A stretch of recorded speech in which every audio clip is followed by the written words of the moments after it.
ఏమోనండి. ఈ రోజులలో మనుషుల కన్నా భగవంతుడు కూడా స్వార్థం కాస్త ఎక్కువనే పెరిగిపోతూ ఉంది. ఎందుకని అనుకుంటా ఉన్నారా? చెప్తానండి. ఏంటంటే ఒక్క రోజున్న కాసేపు నవ్వుకుంటూ అన్నీ మర్చిపోయి ఇట్లా సంతోషంగా ఉంటామో లేమో, మరో క్షణం ఏదో ఒక కష్టంతో విపరీతమైన బాధకు గురయ్యి భగవంతా అని అనుకుంటా ఉంటాం.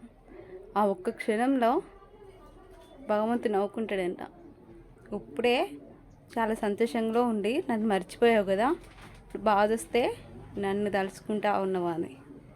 అవునండి, భగవంతుడు కూడా స్వార్థం ఎక్కువనే.